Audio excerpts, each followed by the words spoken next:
We call the meeting to order, and that's what we stand for the allegiance and remain standing for Diane Reese lead us in prayer.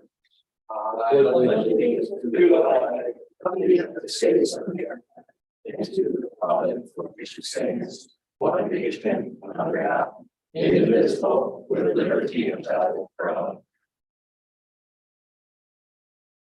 Let us pray. Heavenly Father, we lift before you all who govern our village here in Blissfield. May Denise and all who hold power understand that it is a trust from you, our Father, to be used, not for our personal glory or profit, but for the service of the people here in the Blissfield village. Drive from us cynicism, selfishness, corruption. Grant in your mercy just and honest government. Give us grace to love together in unity and peace. Jesus Christ, our Savior and Lord. Amen. I want to make one comment. On behalf of the Ministerial Association, which meets these, you can sit down. On behalf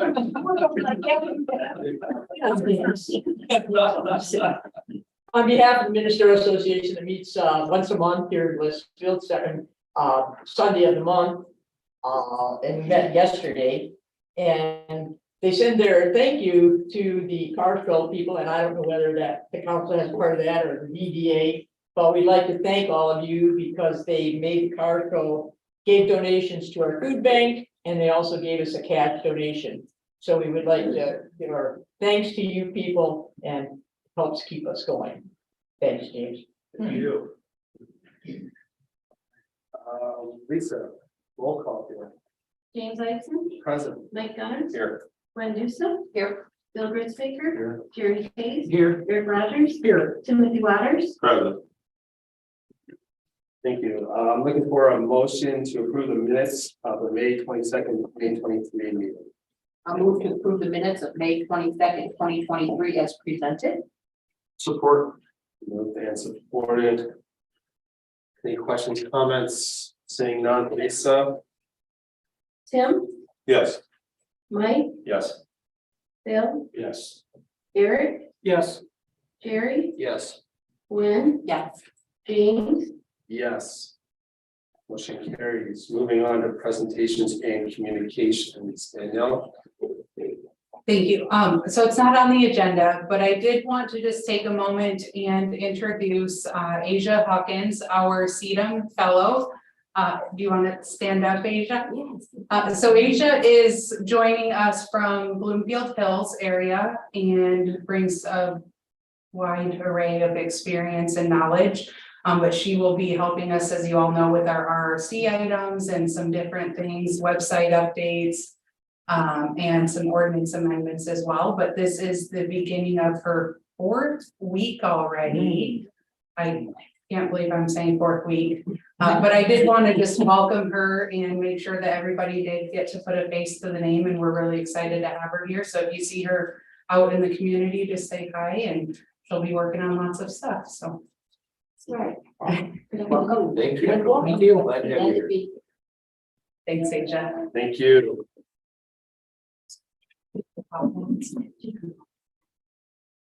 All right. Public hearing, ordinance amending Blissfield Code 140.0000 of the village administrator. Do we just have to open that up? Correct. Can I do all three at once? Yes, you can if you guys so choose. Does anybody have any objection to that? All right, so seeing none.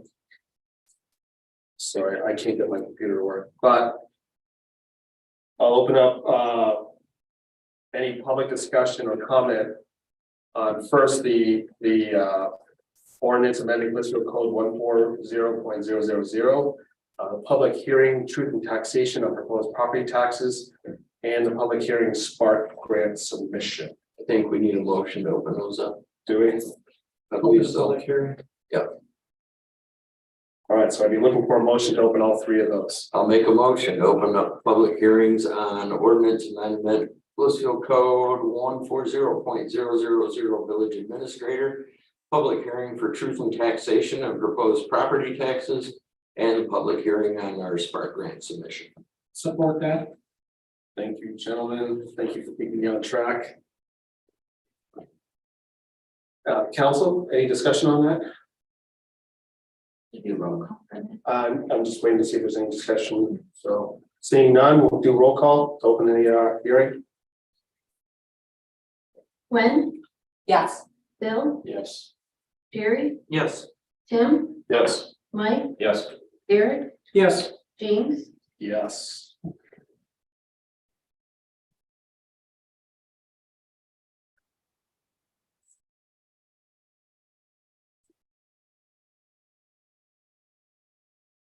Have to be over for a certain amount of time, 4 minutes, whatever. I don't know if there's a I time. like you want to bring anything up? No, fine. Yeah, no, fine. Okay, I think, I don't know if I do have to declare the hearing open. no, you're good. Okay. So, Hi, Emily Mullins, 401 Battle. I'm just here tonight to speak in support of the Spark grant application that Danielle and the Parks and Rec Board have worked on.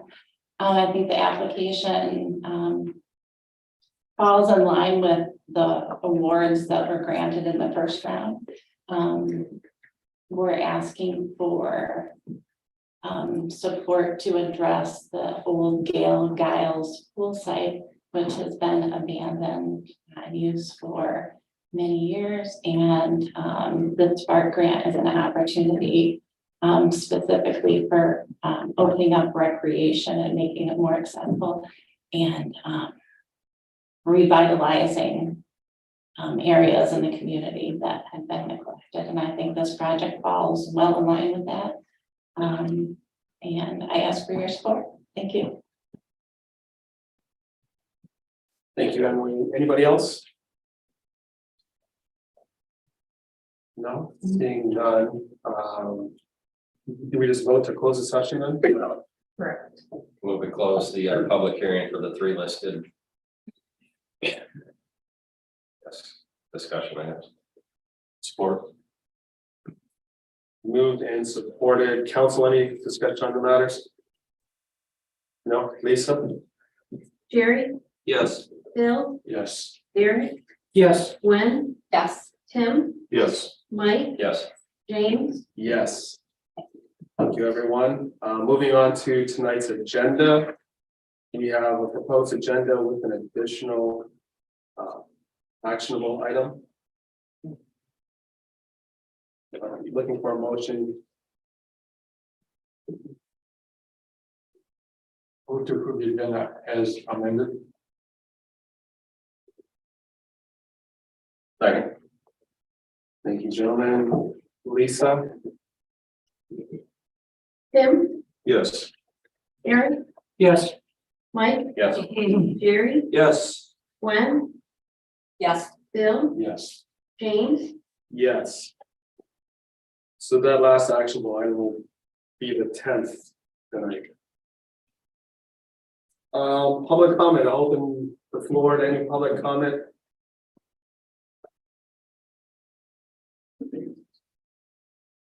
No? All right, seeing none, move on to unfinished business. You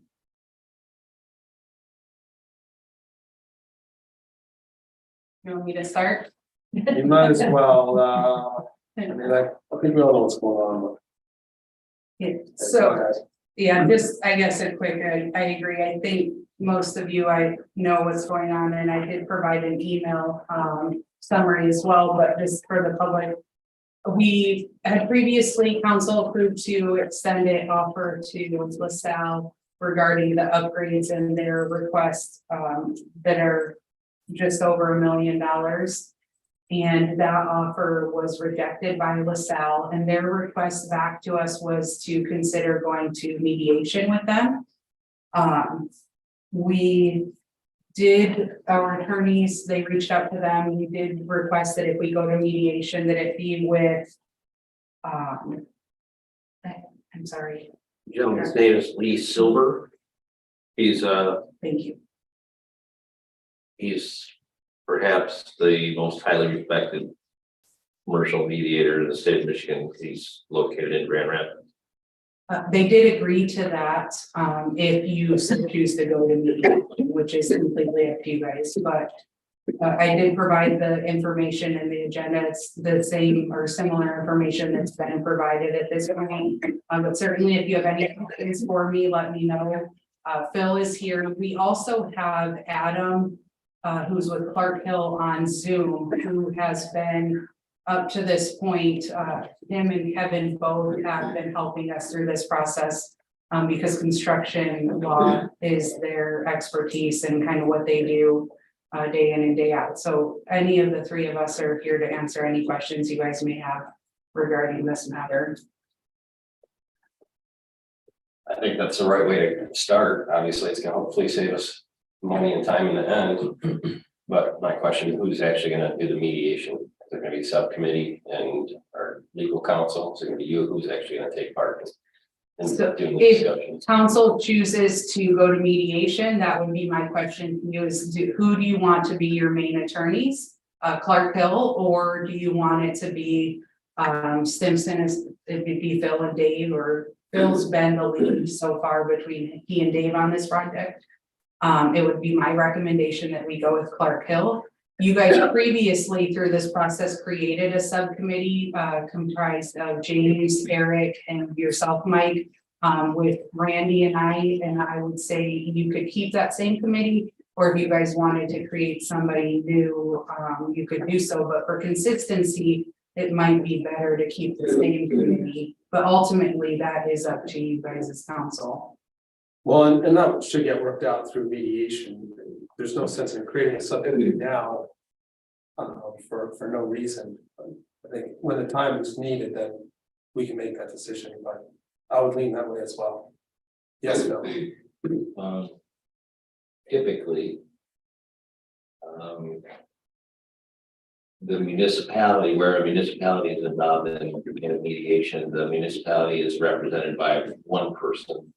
In my experience, that's been the village president.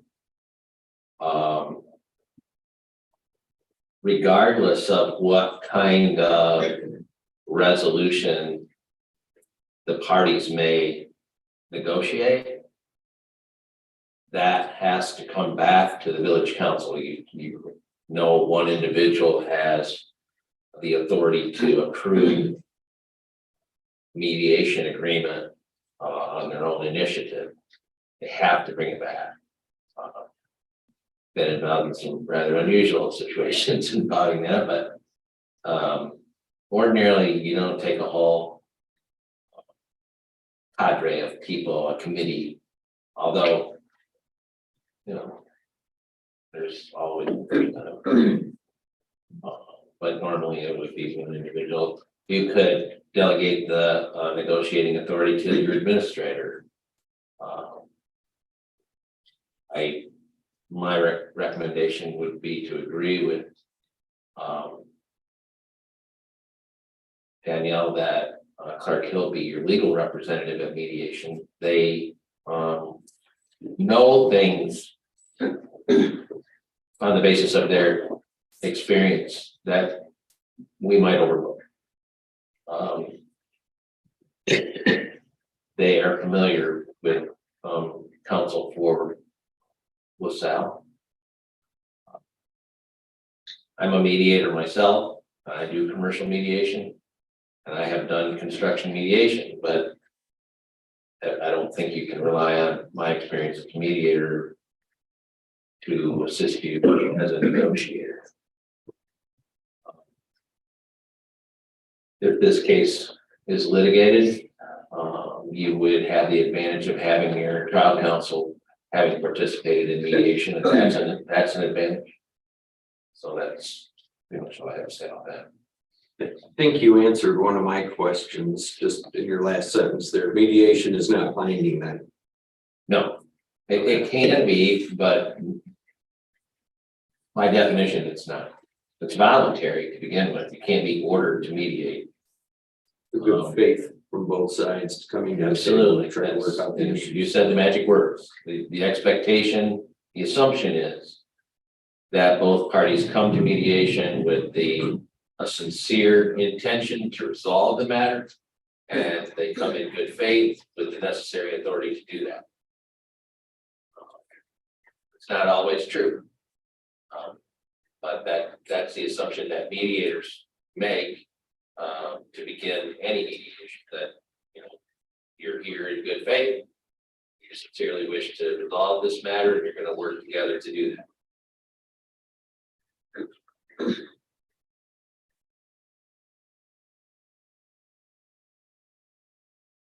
What's the time frame on this, Danielle, to begin an idea? Mr. Silver isn't available until October. And counsel for LaSalle is aware of that.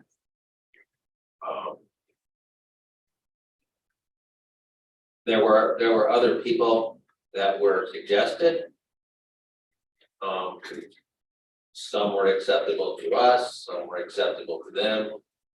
Silver was acceptable to both. Who is Mr. Tell me who Mr. Silver is. Mr. Silver is Mr. Silver is an attorney in Grand Rapids of similar vintage of my own to my own. I don't see why waiting. When you heard us, they don't get the project complete. They don't have time to run the plant. We'll have time for us to work out all the final details, any improvements or any additions, any subtractions, completions, and then we can move forward. Knowing that we're done, we can try to figure out a solution at that point. I would much rather not mediate while we're still trying to get the plant finished. I'd say, let's get it done. Let's operate it for a little bit. If they're willing to wait, let's utilize the gentleman that we won't agree. LaSalle has said that they're in agreement with Mr. Silver, using Mr. Silver as a mediator. They have, yeah. The suggestion to mediate came from LaSalle.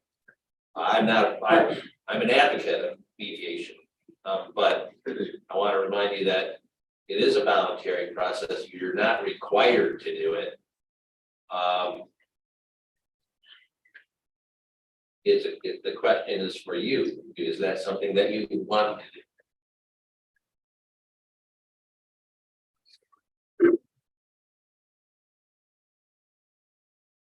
Is there any opposing positions to mediation? No. Is there any opposing positions to having Clark Hill as representation?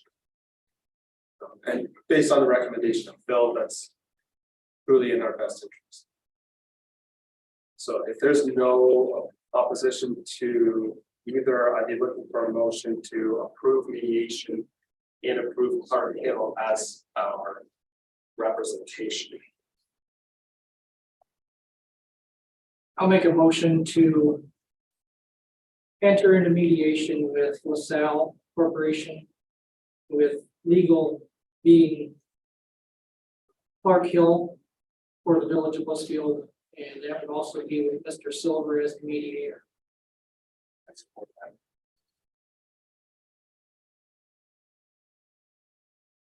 You have all that? Second. Yeah. Thank you. Does anybody need that read back? Any clarifications? Yeah. Bill, thank you for your input. Lisa, if you call the roll. Mike, Yes. Jerry, Yes. Gwen, Yes. Tim, Yes. Eric, Yes. Bill, Yes. James, Yes. Motion passes. Unfinished business item number 2.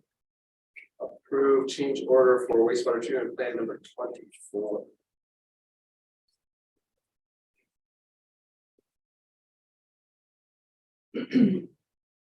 So this is coming partially back to you guys. Part of it is new.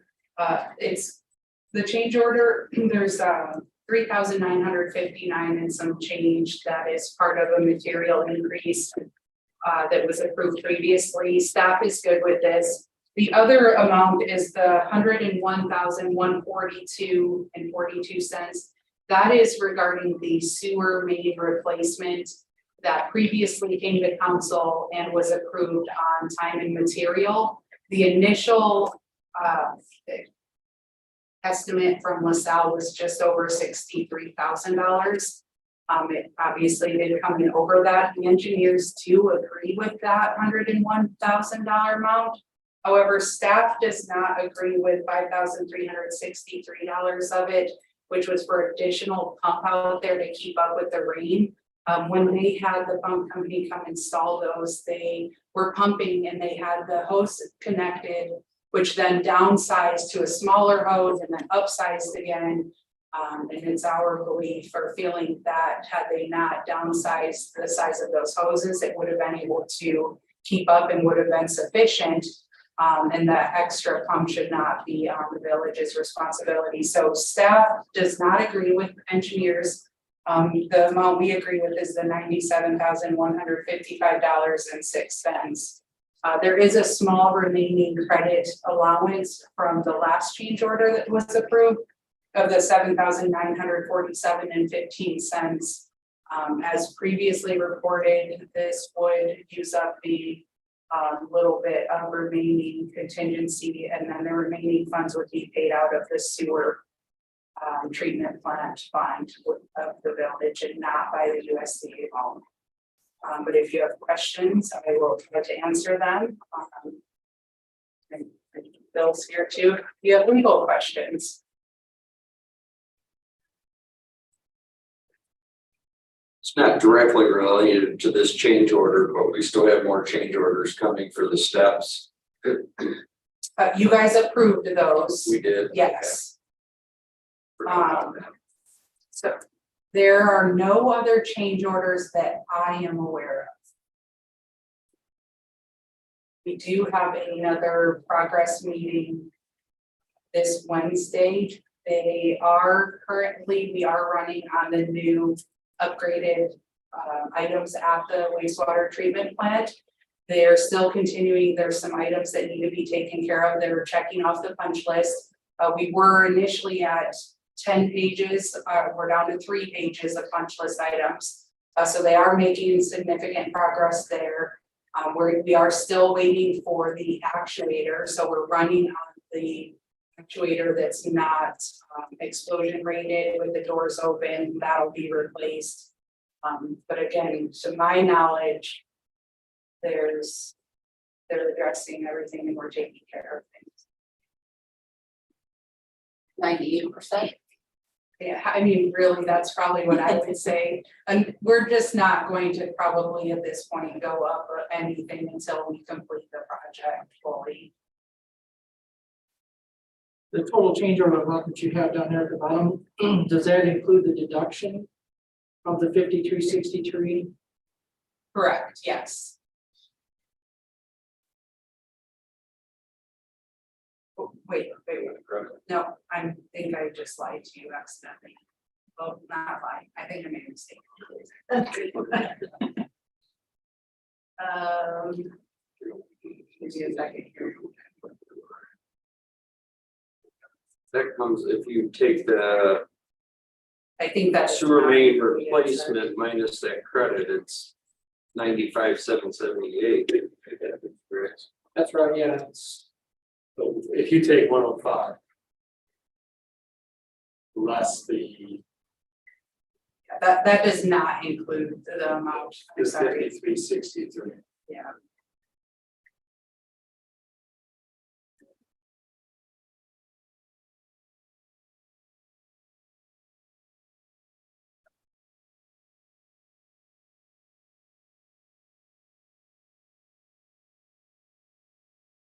So if you approve it minus the amount that staff does not agree with, it would be $91,791.12.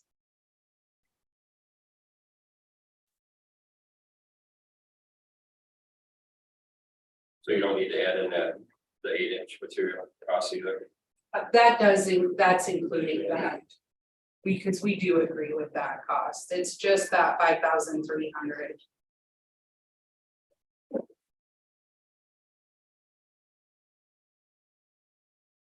Because you've got the long one, and then you add in the 39. And then you subtract the 7, that's the number I think, it's the 97 one. Or did you duplicate the material, the 8-inch material? So the 101, 142 and the 3959 that they requested equals 105, 102, 21. And then minus the allowance, the 7,947.15. And then minus. That's the 9,000, the 97,000, and then minus the 5363, that gives you the 91,791.12. If you go with that deduction, otherwise they requested the 97,155.06.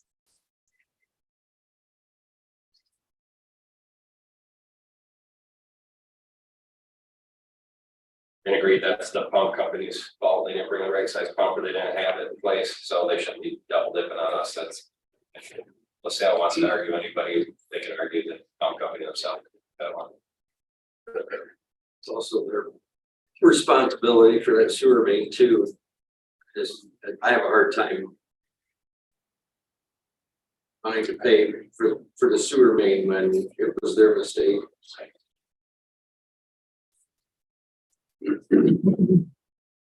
Yeah, that is a $63,000 estimate. That comes in at 105. Right. $42,000, that's 60%.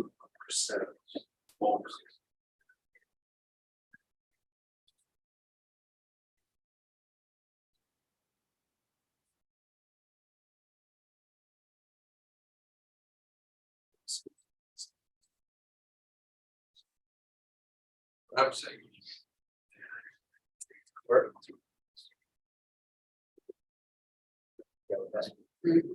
Said no comment.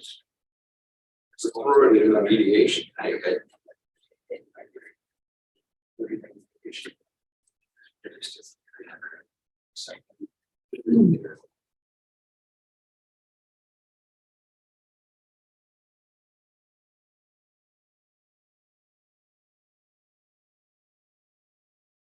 So I apologize, I just asked Phil the question and I think it might be beneficial for you guys to hear my question and his response. So my question, I want to make sure that because we did just approve going to mediation and obviously this is continuing, that we don't have any missteps. I feel like the village has done a very good job of following the contract up to this point. But I guess my question to Phil is, what can we reduce the amount approved for this when previously council approved time and material, which did not include a dollar amount figure? And the engineers are at this point saying that this is accurate time and material. So I guess I don't want to speak for Phil, but could you answer that question for council to understand as well? The original estimate for this repair or change, however you want to characterize it, was 67,000 and some change. The village council approved the repair of this problem on a time and material basis without specifying an amount. The contractor went ahead and made the repair or the change, whatever it was, and submitted their time and material for doing so. And your engineers have indicated that they agree that the time and material is accurate and reasonable, and they would, I'm sure if they were here, Denise would encourage you to accept. There's some disputes that you've been made aware of, and there was some modest amount of contingency remaining that could be applied to this aspect of the contract, and so you end up with $91,791.12. Having approved the time and material request without a specified amount, it's my opinion that you would be hard pressed to deny that amount. You can, of course, you can go ahead and dispute the pump issue and some of the other material issues But, you know, that's a good decision to another time. And not to, again, divulge too much legal strategy, but I think that's part of the good faith effort on the village that we're fighting to say, okay, we're gonna pay for what you need. And I think that is gonna help us in the long term when we're at mediation. Again, I think we came to the table very open and try to be honest and trying to say, okay, we'll pay for what you've done. And yeah, the our pill to swallow with the additional cost, but I think it's gonna benefit us in the long run to say, we're trying to be fair, we're trying to pay what the contract stated, any additional changes that be added on, we'll pay what those costs are, but they're trying to nickel and dime us on the other things, so. I know right now it's kind of ugly, but I think down the line it's gonna help us. Do we not set a number not to exceed? That was discussed and recommended, but no, we did not. Shame on us for not doing that. The reason we did. But I actually couldn't pay what was.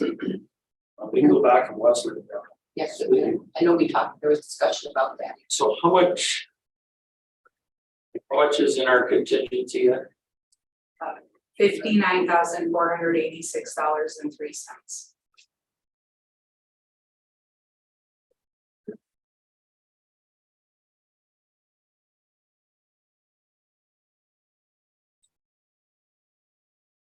So above and beyond will come out of which, the water sewer fund? Sewer.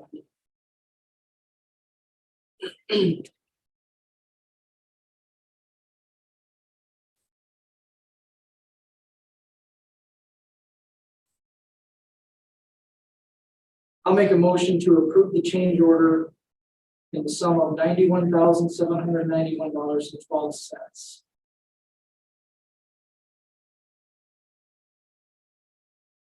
I'll second. Moved and seconded. Bill, looked like you had something to that.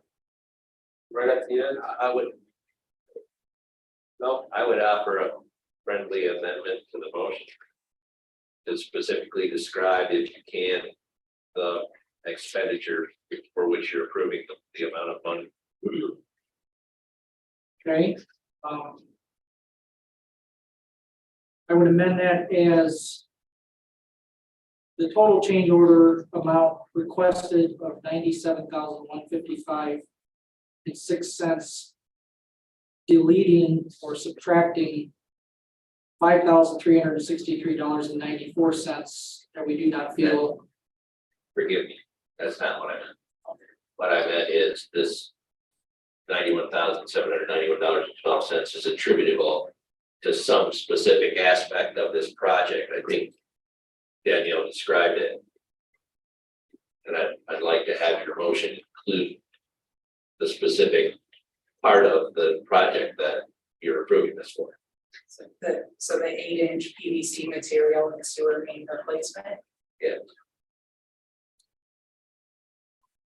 So that's what I'll amend it to, that's as a part of the project of the sewer main replacement, the 8-inch PVC material. Right. As far as the juggling the numbers, that's not important. Okay. To me, anyway. Mike, do you agree with that? And I mean, it's valid to mention subtracting the pump because we're gonna have to explain to them that we don't want to pay for that pump, so it makes sense to put that in the motion.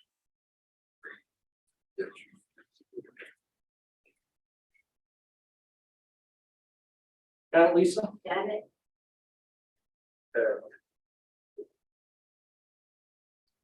Any other discussion?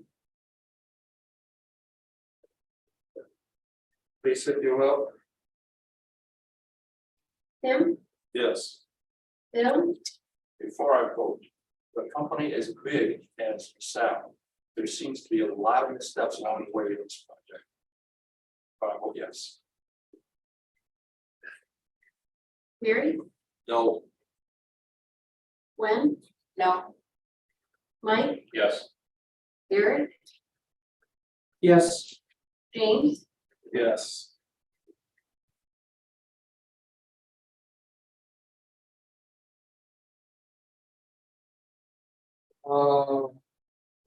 Unfinished business, number 3. Approve the purchase of the high service VFD AC units. So water treatment plant. Nora's been in to talk to us about this. Is Nora on with us? No, I'm covering for her, I apologize. So this item is coming back to council, at the last meeting, we talked about soliciting a quote from Blissfield Heating and Plumbing, which we did do. It did come in just over $800 higher than Adrian Mechanical. Additionally, they weren't able to provide the freon leak detector, which we would need to have in this area. So our recommendation to award to Adrian Mechanical and then up to $7,140 remains the same. And again, if you have questions, please let me know.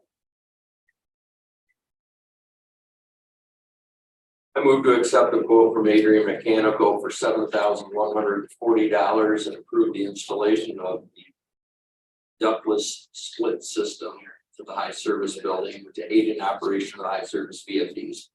Support. And it's supported. Any questions or comments? No, go ahead, Lisa. Mike, Yes. Derek, Yes. Tim, Yes. Bill, Yes. Gwen, Yes. Barry, Yes. James. Yes, motion carries. All right, on to something a little more exciting. Before you move on, would it be okay if we let Adam, who's on Zoom, and Phil go ahead and take off for the evening so that they don't have to sit here being paid for the rest of the council meeting, unless you guys don't want them to leave, but No, otherwise. I can stay and I will stay if you want me to, but I don't. I don't want to leave, but I will. Yeah. You can say it's weird. No, thank you, Adam, again, and thank you, Phil. Thank you. Thank you both. Sorry to interrupt.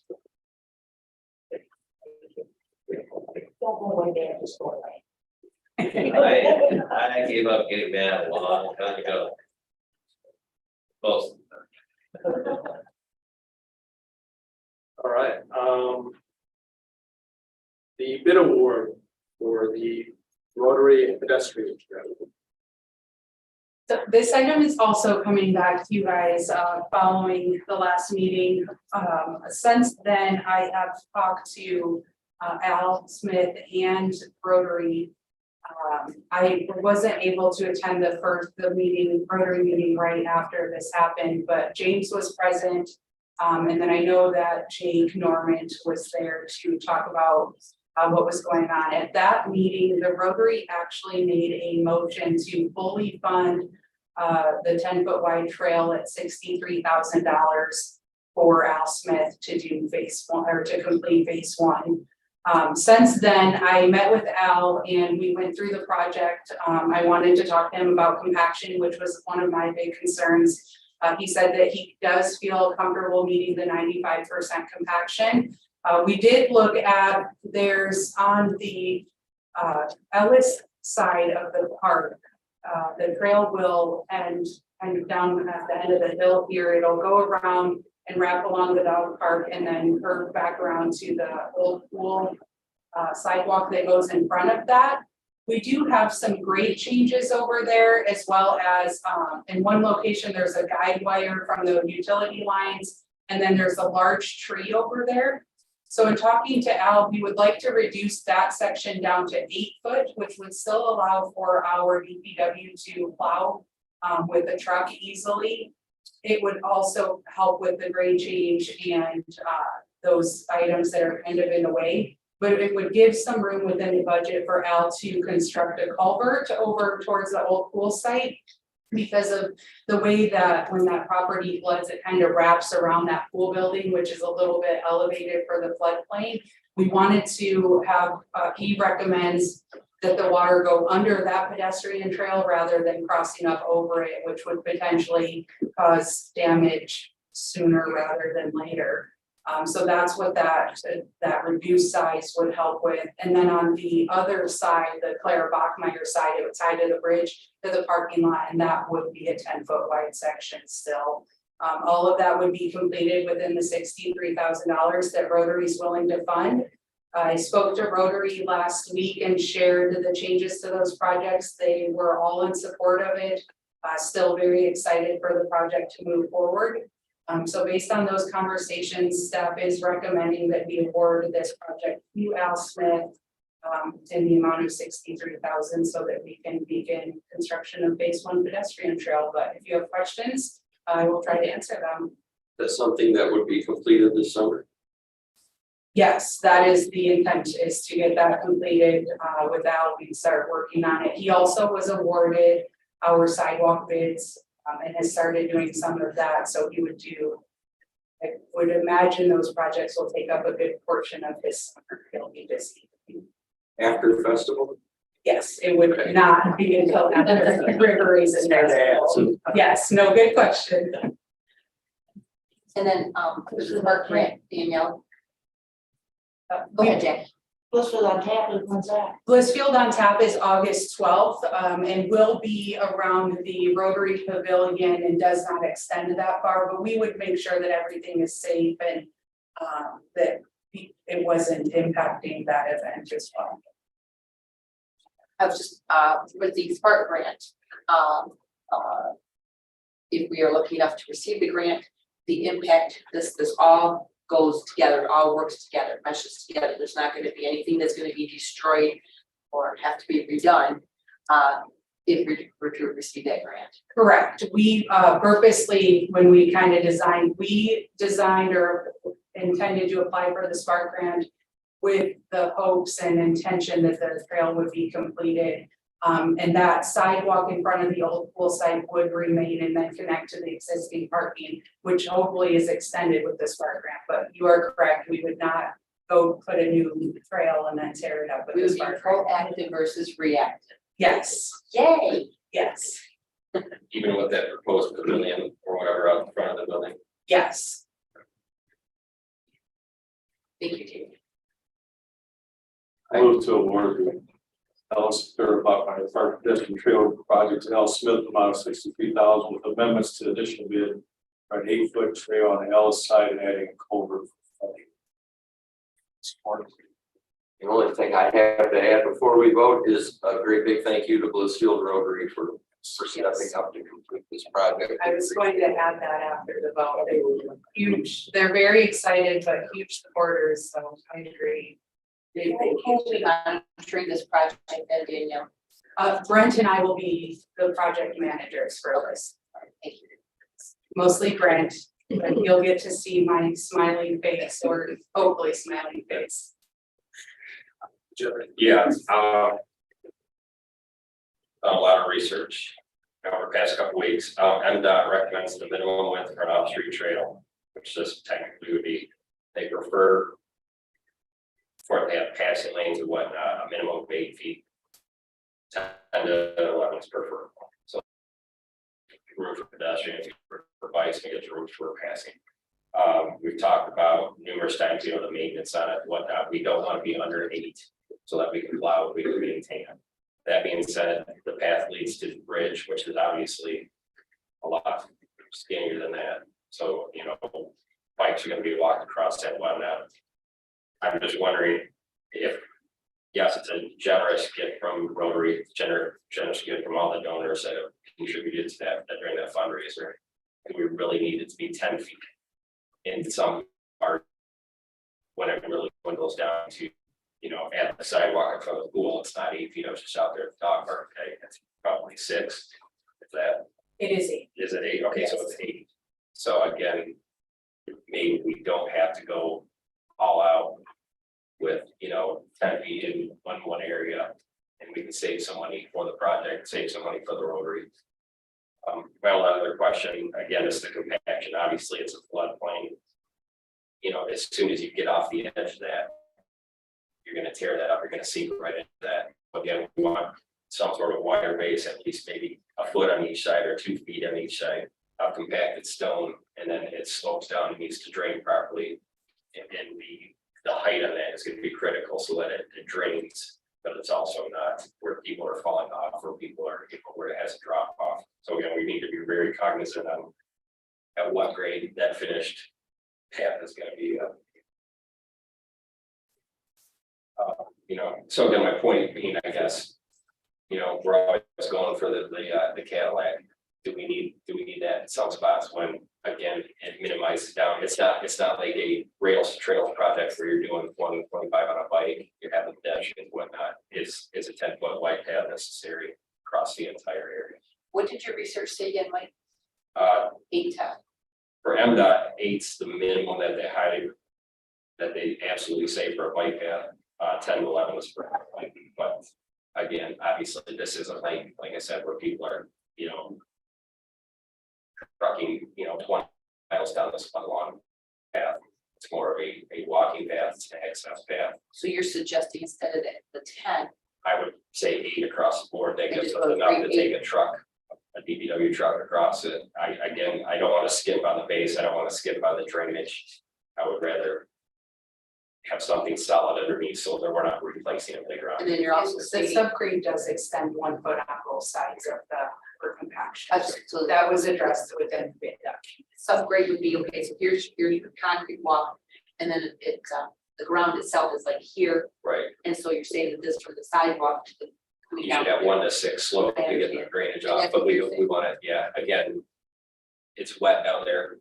We don't need people driving across it, breaking up whatever we want to make sure that we have that compaction. And also we want to have the proper drainage slope on it. You're saying, Danielle, that does include, that's part of the bid, to have a foot on each side. Yes. And then as far as the 8 foot across that's completely up to you guys. I don't know what that would reduce Al's cost, but again, at this point, Rotary's funded the 63, so any amount that came in under that would just not be expended. It would be, Rotary would retain that for their future project fund. Didn't we at one point have it at 8 feet and then decided to move to 10 feet? Why? If that is the case, it was before my time. It wasn't before here, because I thought that was one of the discussions we had earlier this year, and you've been here a lot longer than me. If memory serves me correctly, I don't recall reducing it or changing the size. There was discussion during the bid conversation. Initially, Al had bid it 6 foot wide, which we didn't want to do for maintenance purposes.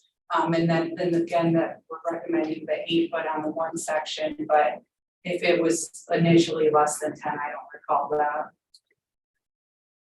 The recommendation of 8 foot on the one section, is that essentially the section from the dog park over to the pool? Correct, yes. So the portion that goes from the bottom of the hill on this side of the river, coming off of Jefferson Street there down the hill, that section from the bottom of the hill to the dog park is 10 feet. No, That's from the 8 bottom of feet. the hill to the old pool, that entire Ellis Park side would be 8 feet. And then the Clara Bachmeyer side across the river was proposed to the 10. Okay. Just want to make sure it was. And again, it's up to you guys if you want to reduce that. I don't think that, I can't speak for Rotary. I don't think that that would be a concern for them. We did discuss that at Rotary as well. Again, I don't think they'd be upset with that. I do think that they want this project to move forward. That is what they solicited their donations and funding for. The ultimate, or not ultimate, but the main goal was to have that bridge be ADA. It has the ramps that you guys previously installed. It would meet that goal. You know, and at any point in the future that the village and Rotary wanted to partner, the village wanted to expand that, we could do so. They've been extremely generous. We got the clock, we've got many other things that the Rotary's done. So again, my only point is, they fundraised what they could back in the day. They're adding a little bit more on. Is it necessary that we accept such a generous gift? There's plenty of other things that we've talked about Rotary helping us out on in the future as well. So that's my one point. I guess a good faith effort. Thank you absolutely from the bottom of my heart, but can we help them save some funds as well? So they did just at their last meeting approve to purchase the trees to replace along US 223, so I think they'd appreciate the savings in moving the project. I think if you're gonna have 8 on one side of the river, you might as well have 8 on the other. So it keeps some consistency too. Well, we definitely need to think long term about that. If future rails or sections are put in, are we now saying the standard that 8 feet is the acceptable, or is the predetermined width of the path?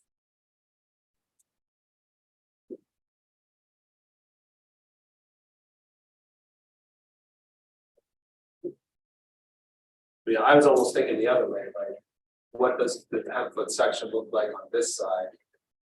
What would the cost difference be if does the village come up with a difference? So I'm okay either way, Maybe 10. to having 10 and 10. I don't know if that's a discussion we want to have prior to being proactive. There's a little bit more in play here as well. If you think about the pedestrian bridge by 223 and that the future of that bridge. If at some point that needs to be replaced, it's no longer a solution to then build trails, walking trails from 223 back to the Arch Bridge. We're talking about a potential traffic diet. Does that simply replace the pedestrian bridge, bike lanes and pedestrian lanes on the current auto and truck bridge? So I think the discussion we're having right now is not just this section, but what does it do for all future trails in the park, like Jerry alluded to? You can do 8 on one side, 8 on the other, that's fine, or do we need to go 10, 10? What's the average, wait, Mike, what's the average width of a sidewalk you've got?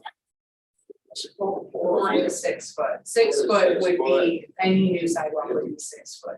What's a bike lane supposed to be, like 3 foot? 4 to 6. 4 to 6? Yes, it would be the same. So a bike path What's your 6? bi-directional is at least 8 feet wide, right? So that's pretty. If you can pass with bikes, strong.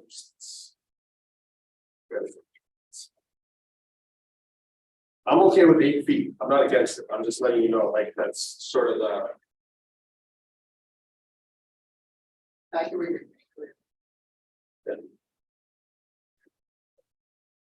I like 8 feet on both sides.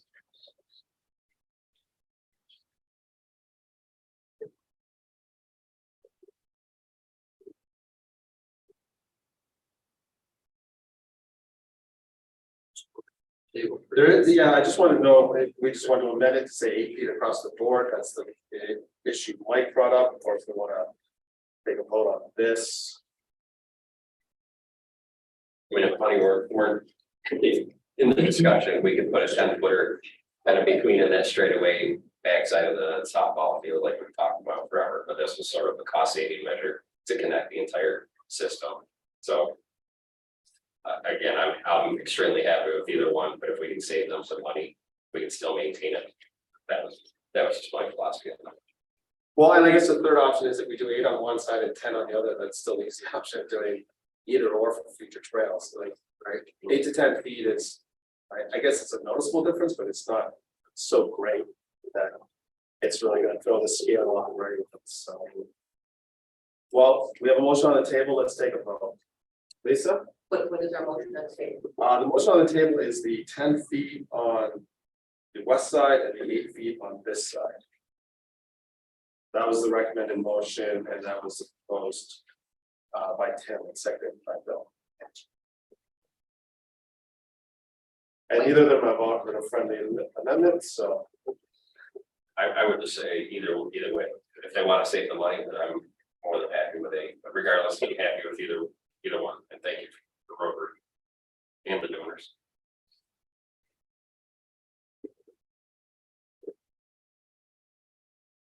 Okay, all right. Do either of you want to? We can do the amendment, make it 8 on both sides. I would support that. All right, It's 8 on tweak on both sides. okay.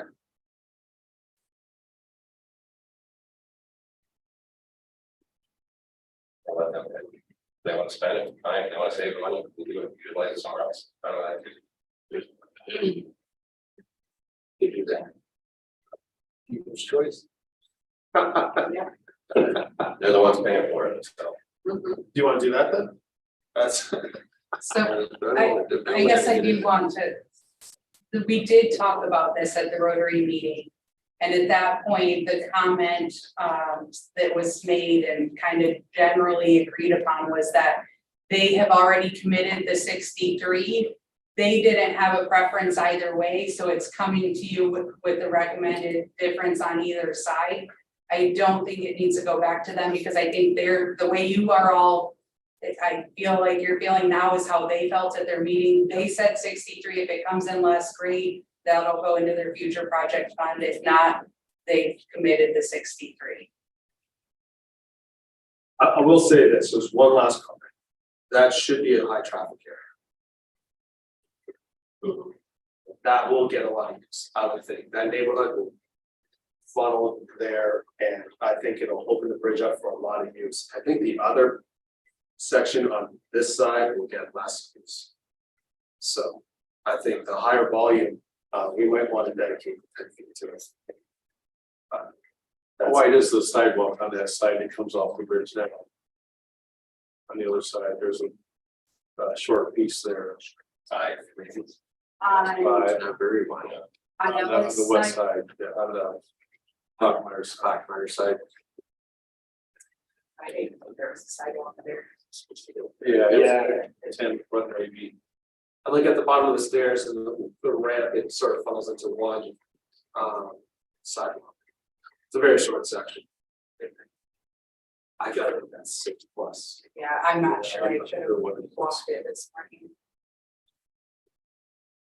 Emily, Parks and Rec, any idea how wide that sidewalk is?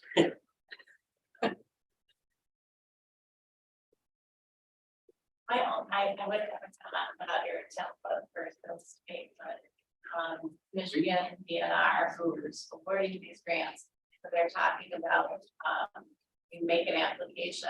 They want to know, are you making sites accessible, and their guideline is going to be for a sidewalk. And I know from not your experience at Blissfield, but past experience, they have said, oh, you want a grant? Well, you can't say, well, these ones are 6 foot, and these ones are 8 foot, but what we'll put in is 10. Well, if they're giving you 10, it has to match to 10. So I don't know if that would ever come up in the future, but. Sorry. Which falls back to the bottlenecking issues, but the other areas that we're dealing with, the mainly the bridge. Yeah. Which you'll never get 10.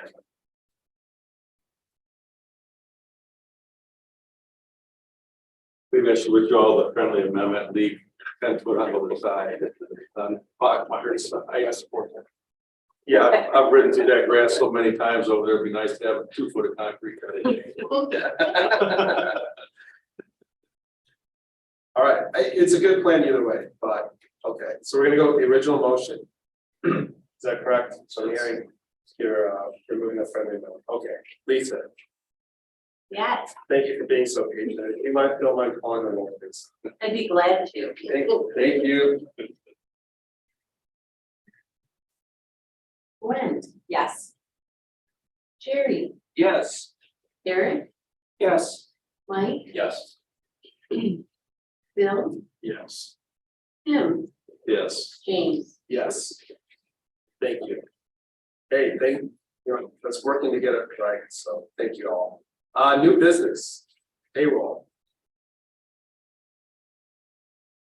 I'll move to approve the payroll register for May 2023 in the amount of $140,303.82. Support. Thank you. Any questions about payroll? No, Lisa. Tim, Yes. Mike, Yes.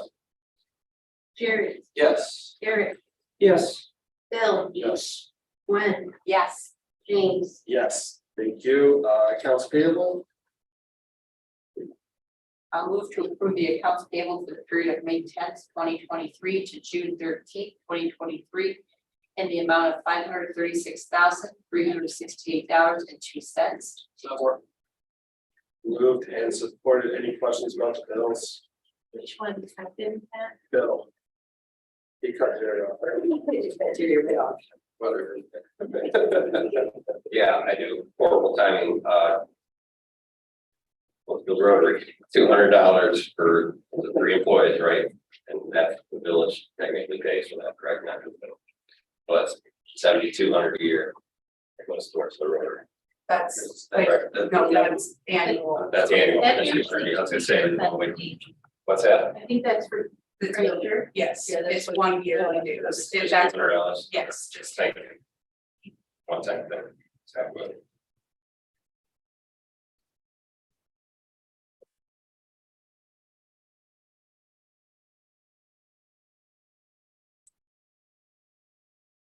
Passionate trees, 18,200. Obviously. That takes a good chunk of our urban forestry fund. We know what we have left to replace. Trees. I'm applying for a grant for consumers to replace 15 trees. Which is on the next council agenda on the 26th.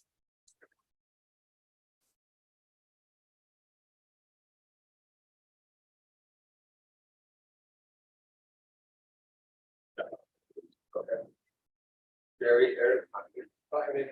Debbie, Glenn, Bill. No? Okay, thank you. Lisa, you want? Jerry, Yes. Eric, Yes. Tim, Yes. Mike, Yes. Bill, Yes. Gwen, Yes. James, Yes, thank you. Actionable item number 3, ordinance amending chapter 140 village administration. This is being presented following the recent adoption of our and approval of the new personnel policy. I tried to keep it just as simple as possible and reference the authority under the personnel policy. So currently, the village administrator position does not have the authority to hire or fire. And with the new policy, we have that outlined in the chart. So again, that's just to align that so that the two are the same. But if you guys have questions or any changes, let me know.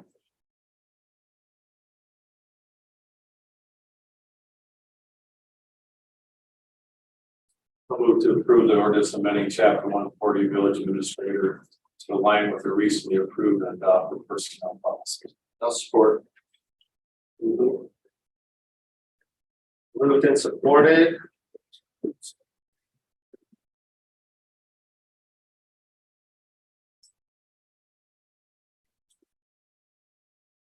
Any questions or comments on that? No, I think it was lively enough during the approval of the personnel policies. Lisa? Eric, Yes. Bill, Yes.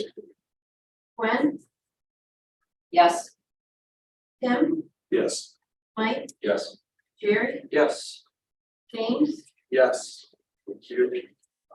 Actionable item number 4, approve the truth in taxation.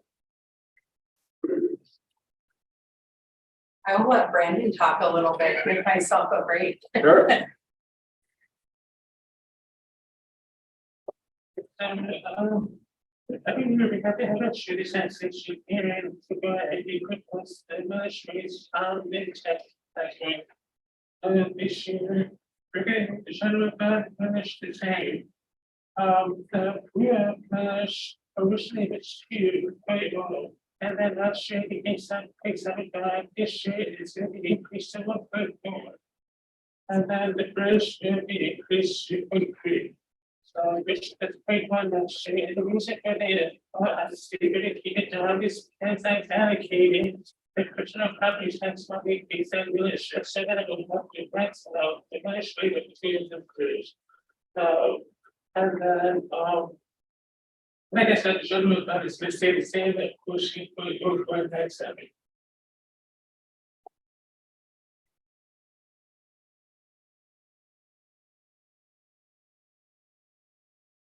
Any questions?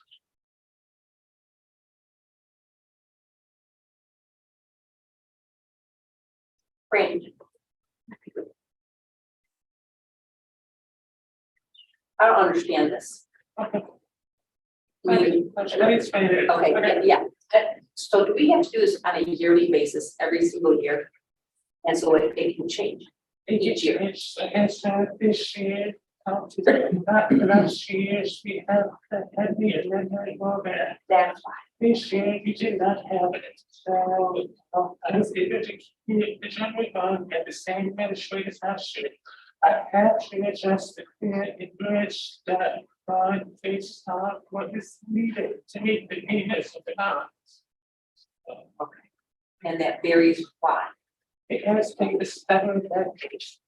And will be based on what tax rate they use for of the current year, this year, this past year, 2 years, we have seen the housing market effects go up so much. Okay. Increasing the tax rate they use, so that's why even if this ministers did, that's the only increase from last year, but last year was because we had allocated the Krishna, we made the correction of the past 4 years before the Krishna property tax money. It is going in the general fund and the highway fund in the general fund. We're gonna base on the millage which we should be on. So I'm not sure how to save us of money because this year because it's being done correctly, it went up. So those factors play into it. Thank you. Didn't you say last year that it should balance out the pool and the bridge? Millages, shouldn't they balance out because you were kind of adjusting them for the year, so from here on out, they should be pretty consistent. I don't think that's something else. It went down significantly. Right. Because the personal property tax money that we get in state with the TDC laws. In past years, it's been 100% in the general fund. And when I started. Last year, what it was the first year, they moved all those years over, so I mean, the first year, the bridge was, not about the village. Was, I think it's 2017, we just put on this, so I kind of go back to that period and move all that money, general fund into the village. And they create the surplus in the general fund. Right. So that allowed me to drop the ministry last year significantly, because there's a surplus. And we're only allowed to have 150% of what is required in those funds. So, But it should balance out now. The only thing that would potentially, we can never exceed what was approved by the voters.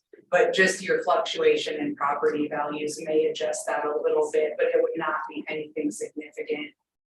Pending, I guess, no significant changes in values.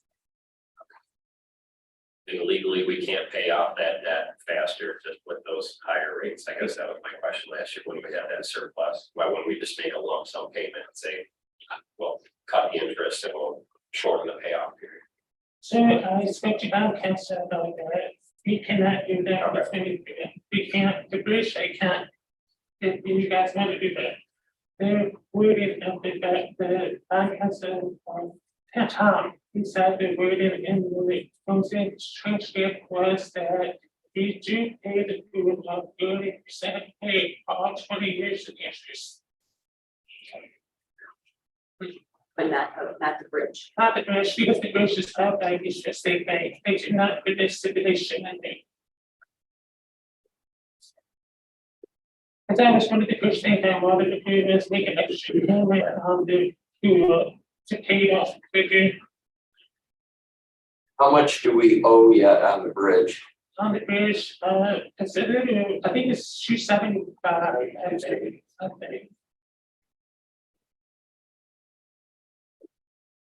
Because wouldn't it be faster to just make an extra payment and say, okay, I'm gonna adjust these wages and look at these. I think only, so, no, more than 150% of money in there, but I don't know about that, that's a good question, I think that it's really silly, I can It do would that. probably be faster and save you time. We pay it off faster, great. I think that it's right, I don't know, I can we can do that, but I saw that I cannot have more than 150%, that's required, that's all I know. But I know the state does, if they think she may, payment. It's like the mortgage, you know, it changes every year. I'd rather just, okay, that's what I'm paying, tired of, you know, the shop one within the changes. Just pay the continuous, what rate, what we thought we were gonna pay it in the bond. We pay it off early, we pay it off early.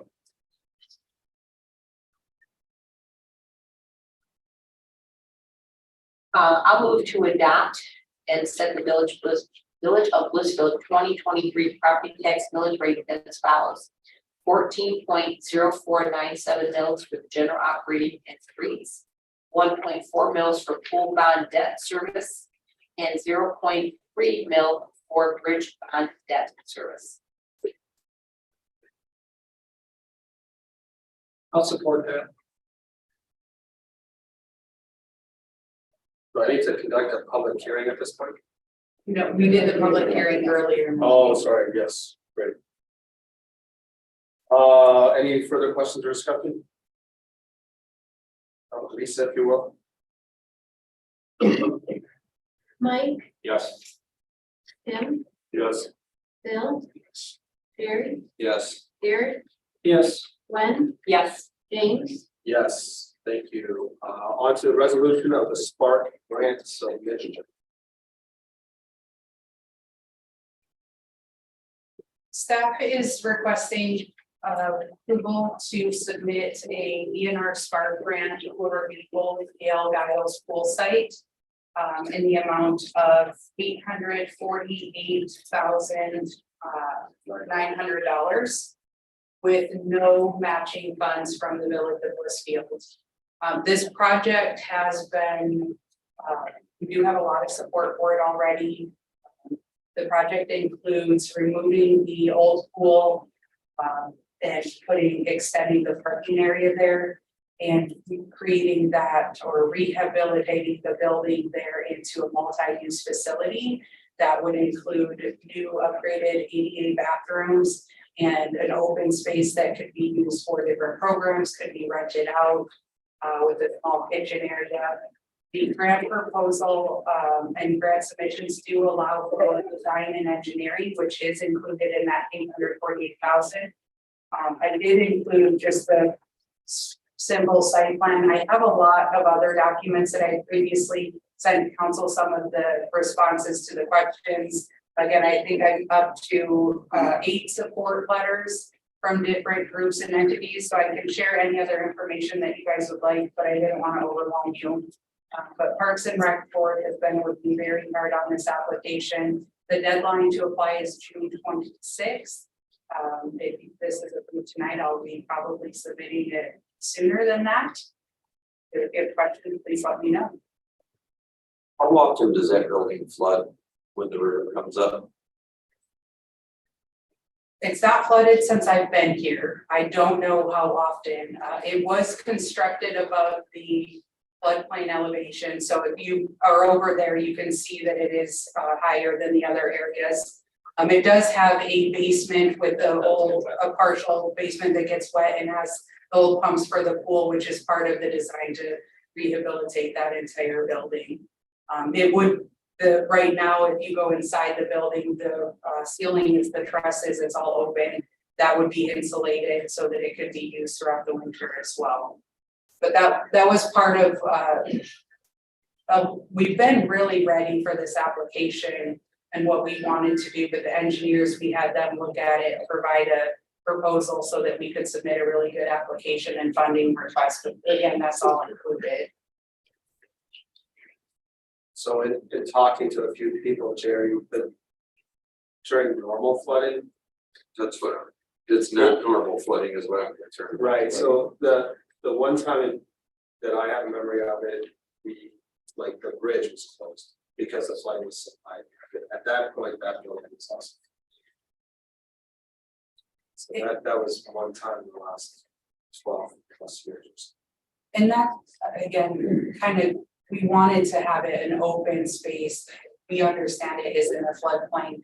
We don't want to put a bunch of electrical and a bunch of extra things that would be costly. If in the event that it floods, we would open up some doors. There is proposed to be a a stage area for like music in the park concerts. And those doors would roll up and we could power wash it and get it cleaned out and open it back up without it being extremely costly for the village for maintenance. And we don't have renderings or anything like that. I mean, this is literally just an engineer kind of saying, oh, it's 200 square foot to rehab it. I guess that's my concern with the project is I'm all for it, but it seems like it's very vague.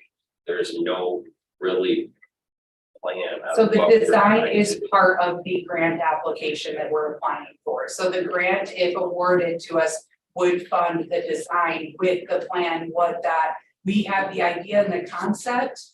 But exactly what that looks like would not be done until the grant's awarded and we start that process. It seems very challenging to me to come up with an amount without with a very vague program. To me, I mean, But the engineers, they do that, I don't want to say all the time, but they we see how that works. Well, But again, this is 100% funded grant, no matching funds. So we're basically saying, yeah, shoot from the hip, $849,000 is what we're proposing to rehab that facility.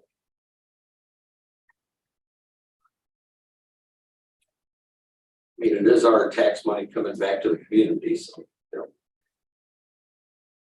I always, sometimes grants are a little double-edged sword, but if you can grab all the tax money, get it back in the community, I guess that's the way to go. well, we have X amount of dollars to work with. I mean, that's what it would boil down to, is here is what it's gonna take. We have to have an amount somewhere, and the amount was given, with, based upon knowledge of, that experience. And if we're lucky enough to receive the grant, then we can obviously go forward and say, okay, this is where prices are now, this is where prices are now, this is where prices are then, this is where prices are then. I think we kind of have the whim of how the prices work, but I think that we can certainly work with something, and it'll be, the big picture is the pool will be gone. And that is one of our things that we have been wanting to do for a long time. So if we can't quite, maybe, let's just pretend, be able to rent it out, okay, for whatever reason. The big picture is, I think we would probably prioritize, well, here's the pool out there, and all that stuff's out there. If that can be done, we'll work with it and go forward. That would be my assumption, Danielle. And we focused on this site because it has been identified by council as a goal. Yes. It is really, that park is in the heart of our community. It's right along the river racing in 223.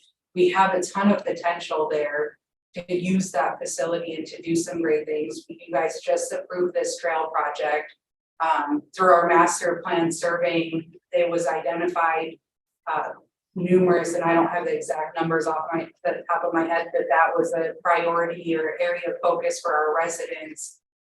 Parks and Recreation did additional surveys to follow up to make sure that this grant application that we're submitting is not just some whim or some crazy out there idea, but is it really what our residents want, and try to incorporate that. And man, just can't credit the Parks and Recreation Board enough for all of their hard work and really going above and beyond to get feedback from our residents. And this is kind of where we're at. And I get what you're saying, Mike, too, having that design. And I would love to be to that point in the process, but hopefully we are able to get this grant and it'll help fund all of those things with no cost to the village other than the employee time moving forward. And that does include project management from the engineers, to make sure that we have somebody who's on the ground to make sure things are constructed properly and awarded. Again, I think we have a really solid, good application that could add a huge benefit to our community. Yeah, I mean, with grants, they're double-edged sword, like Sherry said, love them or hate them, but if we don't apply for it, and somebody else is all good at it, so it doesn't make sense. I just want the planning of the process and the actual, I guess, input, are we following our master plan, we're following the Parks and Rec plan, we're trying to look at the plan, but, and then I guess be at a later point. Goal number one promote proper management of capital assets and infrastructure. And this is a part of that, goal number one, certainly, and with the Parks and Rec, it's there as well. And if it's rentable, hopefully someday it pays for itself and we can continue to maintain it, but Well, I won't Whatever go we for that rent right that. yet, but I'll go ahead and say the basics of it. The old pool will be gone and parking facility will be there, and that is a big one. Okay, I don't have a motion to recommend a motion. I'll move to approve the resolution authorizing the submission of the DNR Spark Grant for the Oakdale Gals pool site rehabilitation and authorize the village administrator to execute all documents relating to the funding request. And I will support that, please. Good, great discussion. Anything further?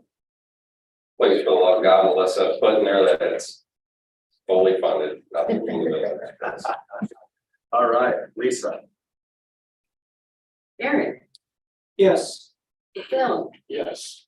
Tim, Yes. Mike, Yes. Gwen, Yes, Jerry, Yes. James. Yes, thank you.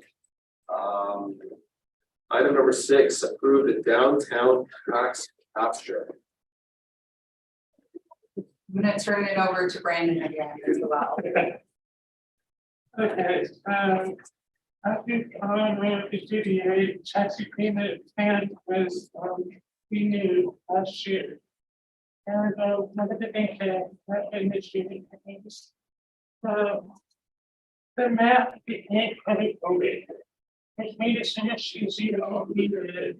It's not the 1980s. I was going to read the map and represent because I am working with the assessors. The tax, the TPA just make the tax program to make it easier to capture these licenses. And I think that some of the persons may not in this spreadsheet, that is made as far back as 2003 is when they started put it to the Excel spreadsheet. And then I looked at the legal description and we sent to David to make the legal description. According to the legal description of the GDA boundaries, these parcels are within the boundary. And which is not captured on issues and I don't know why. So we can legally capture it on, so if you look at the GDA map, you see that a couple stickers over where the village office used to be, and then over where that parking lot is over on that side, there's a few houses and the duplex that are from the district, they were not captured. I put out a spreadsheet in front of you tonight, because the one that's in your packet is only for 1 year, it's actually 3 years on here. If you know, these are the addresses of the parcels that are not in the district total. The green column is what their tax value was back in 1992. You will notice that there are 3 that don't have a number and now. Well, the reason for that is because photo 8 is agent is Oakland's office. They should have done that. The other one would be 330 Ocean Street, Ocean, the DSH used to own that property. And 311 West Adrian was in, it's part of that parking lot behind 10 buildings. It's just a small person. So the village just owned that back then too. And it's so big. So, and then if you go to the tax value of 2019, that's where the person is for and tax value that. So how the capture works is, you take that 2019 column and subtract the 1993 column, and that's where the capture value of 29,000 first one comes from.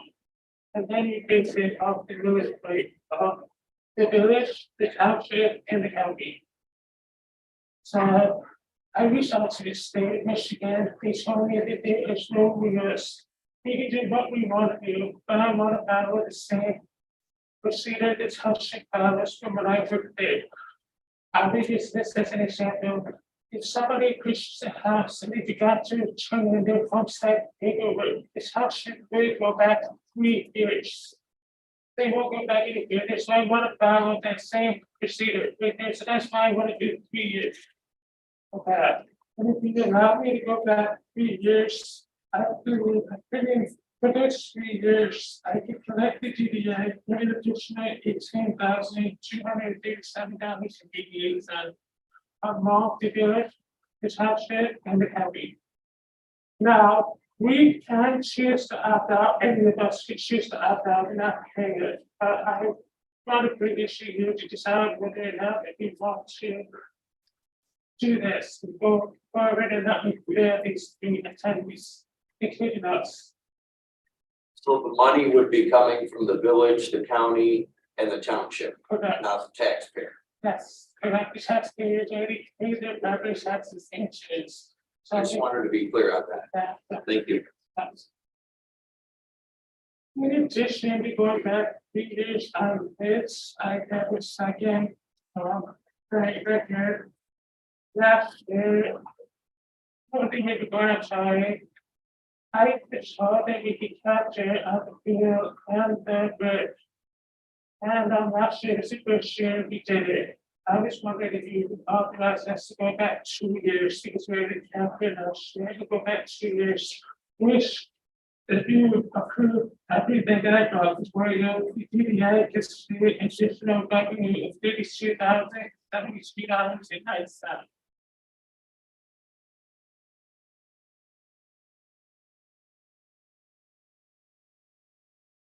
Here's my take on it. We, obviously, all the funds are always hoping to get more money. It makes sense. The DDA is always tight budget. Heck yeah, we'll take whatever percentage we can take from the township and the county.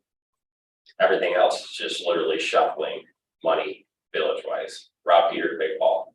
So literally what it boils down to is the pool losing some much needed funding, which they already have shortfalls on. So if we, I guess the way I'm looking at it is, yes, we'll take whatever we get from the county and the township, absolutely. We'll credit that to the general fund or to the DDA fund. My impact, or my fear on the impact is the pool. Obviously, we're struggling to keep the maintenance, we're struggling to continue building those rainy day funds to continue the improvements we're talking about purchasing bunker down the line. We did do the $15,000 shuffle that we talked about from the general fund to help the DDA. And then as Daniel alluded to, we could roll that back and bring that back into the general fund. If we do put that into the general fund, I would say we rotate it right back into the pool, try to continue building that pool maintenance. So really, again, you know, village wise, we're looking at, it's just shuffling money. The only additions are going to be what we get from the county and the township, the 4,300 and the 26, or the almost 2,700. That makes sense. Yep. We happy to that? That way, it does help the DDA. Obviously, they get that big capture that we need. But also, if we revert that quote 50, well, it's 960701. The difference in the $15,000 like Danielle alluded to in here. I think that should go towards the pool. I mean, if we got to pay for a pump, that almost purchased a pump there. Still doesn't bill us that rainy day fund, but it helps us out. That's a closer. We'll make a motion, Mike. Yeah, I'll move we approve and authorize treasurer to capture 3 years for the downtown development authority, try to collect the additional revenue from the 3 entities. I'll support. Thank you. It's supported. Further discussion, questions? Eric? No, have to go, but Lisa, if you will. Bill, Yes. Tim, Yes. Gwen, Yes. Eric, Yes. Jerry, Yes. Mike, Yes. James, Yes. Thank you. Item number 7. Through the purchase and installation of low service pump. Or low service. So just as a reminder, back in 2021, Michigan Rural Water did an energy analysis. There's audit of the water treatment plan. This was recommended. These were budgeted last fiscal year, but staff, we ran out of time to get this completed, so it's carried forward. We do have the money, $25,000 in this current budget. This did come in under price or under budget, and we are recommending awarding the BFDs from Kennedy. If you have questions, again, I try to answer them, and I actually just thought of something I should share too. So we will see an energy savings of about just under $3,500 a year. So we're looking at return on investment at least 4.8 years. So that's kind of what spurred this whole project initially. I should share that. Except continue to blow these VFDs, right? So unless we have that problem solved, we blow one and we're already over what the cost savings are for it. So those are different VFDs. Those are the VFDs that we got the air conditioning unit for. We upgraded did the connectors for the electrical.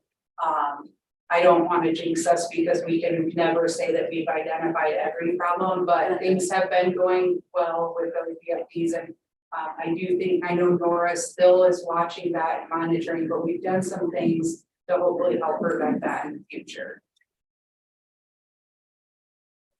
Because I guess that's my fear, you know, if are they really gonna save us money in the end, or are we gonna have to purchase more VFDs in order to try to save the pump? I'm not sure if it is worth the difference. I mean, one VFD is $56.85, right? And we're only saving $34.88 a year. So again, is that payback gonna save us on the pump costs? Yeah, I don't want to. I don't have a purchasing crystal VFDs ball. every 12 months. That's No. fine.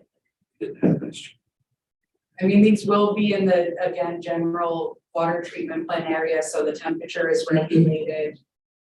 I do trust Michigan Rural Water. I think that they've got a lot of experience when it comes to this stuff, so I think their recommendation is sound. But again, I don't ever want to guarantee that won't happen, Mike, but hopefully, I think they did make a good recommendation. And the VFDs, and we kind of talked about this before, like they are meant to run continuously and harden to save those pumps, and the pumps are more expensive than these VFDs considerably.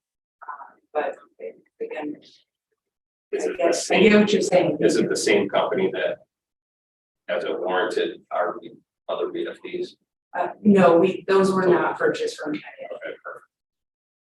Well, that makes me feel a lot better. Just regarding the warranty that they quote didn't give us on the previous one. Are these warranty?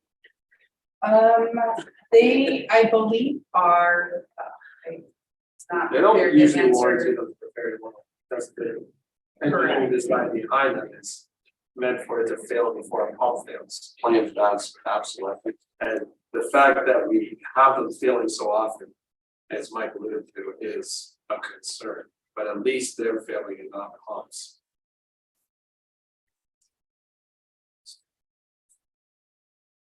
I'm in favor of this, save pumps. And should lead to cost savings if everything else is equal, we understand. We still need to get to the bottom of what the other ones are. I think we have though. Again, it's hard because until something occurs, you can't, when they're working fine, you can't find the issue. Right. But again, Nora has done several things and so far those have been successful. So hopefully, I do think we've narrowed that down, and if something does happen, again, we'll continue to check things off, but right now, we have no reason to feel we haven't corrected it unless something happens. So we're kind of in with those VFDs.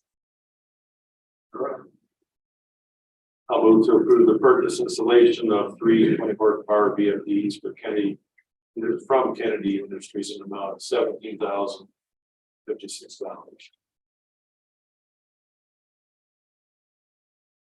I'll support. Thank you, Gwen. Thank you, Tim. Any additional comments, questions? All right, Lisa. Terry, Yes. Mike, Yes. Eric, Yes. Bill, Yes. Gwen, Yes. Tim, Yes. James, Yes. Thank you. Action item number 8, resolution for a special event liquor license application. Looking for the barbecue to be held at the American Farm Museum. Upcoming August 12th. I move to approve the resolution recommending approval of the special event liquor license application for the BBQ at the farm being held on August 12th, 2023 at the American Farm Museum and Education Center located at 400 East Jefferson Street, Blissfield, Michigan. I'll second that. Thank you, Gwen. Thank you, Jerry. Any questions on this one, guys? Seeing none, Lisa, if you will. Bill, Yes. Eric, Yes. Mike, Yes. Tim, No. Terry, Yes. Gwen, Yep. James, Yes. Motion carries. Number 9, approve the annual sewer main root control. Looks like we have a motion to approve services like Dukes, and the amount of $6,858.38. This is annual maintenance. Any questions? Can I get a motion? I'll move, council approve the root cutting services by Dukes for the sewers. Arthur Depot Lane, Pearl Hazard Court for $6,858.38. Support. Okay, support. Any questions, or comments? No, all right, Lisa, if you will. Eric, Yes. Tim, Yes. Bill, Yes. Gwen, Yes. Terry, Yes. Mike, Yes. James, Yes, thank you. Last item, number 10. The purchasing of a pump for the pool. So this is a little bit of a unique request that I've asked you guys to consider tonight. So our ordinance and policy allows me to spend up to $5,000 within the budget. Anything above that comes to you guys for approval. I don't have an exact cost, which normally I would bring to you guys. I'm waiting to hear back. Brent has been working with B&B Pools, who does our opening and closing, is very familiar with their pool, to see if they can track down a pump for our pool. I've been in touch with Great Lakes Pump Supply and Kennedy Industries trying to find one. So a little bit of, I know I let you guys again know in an email, but our pump at the pool, it is working right now. Last week I was out there and it was making some concerning noises. I do tend to be probably a little bit overcautious and paranoid. So I went through everything, seemed to be working fine. I called Brent, hoping that he was gonna kind of laugh me off and not worry about it. And he heard it, went out there and looked at it. Again, the readings were fine. He ran through the backflow process. It was pumping 550 gallons a minute, but it does sound terrible. Went through it, said that he thought it was maybe a bearing going out. It ran for a couple more days, and then we went out there one morning and it was completely shut off, not working. DPW was able to get it repaired, fixed. It is operational again, knock on wood, not had issues since, but it is causing me sleepless nights. It is a discontinued pump. So if we track one down, I would like council to give me the approval to go ahead and get it ordered so that we have one ready to go in the event that this pump does go down. The plan, I would, of course, as soon as I get an exact cost and find out what that is, notify you guys. And then my plan would be to put it on the agenda, but I would like to get it, once we find one, get that secured and ordered so that it's coming. In the event that the pump we have goes down, we can swap it out and we don't have downtime at the pool.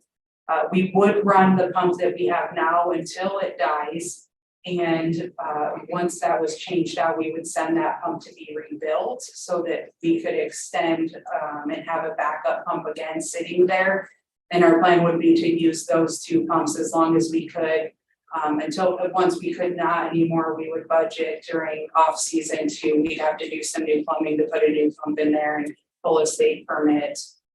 Again, I know this is kind of unusual. I believe that the cost will be anywhere from 12,000 to 14,000. As soon as I know, I'll report that, but I'm just trying to expedite this so that we don't have to stress out about our pump dying before we have a backup. Which part is unusual? Me coming to request money without an amount. No, which I totally agree, but with a kind of blanket, yes, purchase this pump, Danielle, and not saying it's going to cost X amount of money. because something, Danielle, you know I'm not blaming you. I want to preface things by saying this. But how in the world can this thing already be discontinued?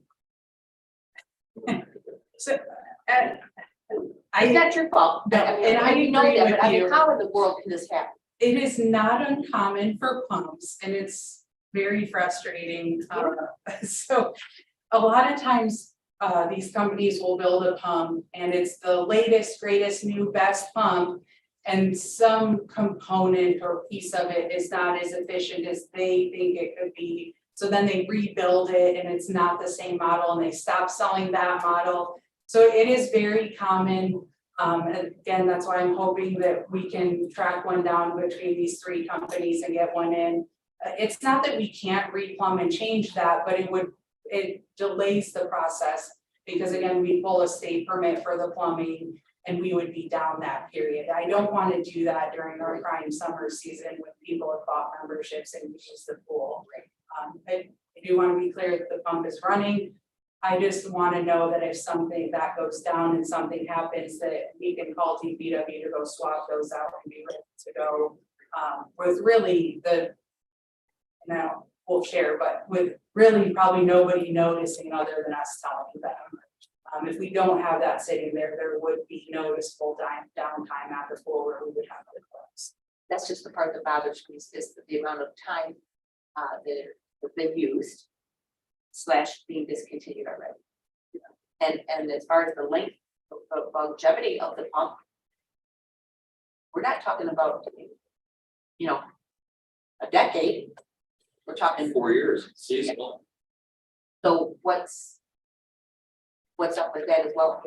So I did ask, That's you. yeah, no, I did ask that question as well. And my understanding is that because that pump does run continuously and at higher flows all summer long, that it's not uncommon. The pump at the old pool used to last us about 2 years.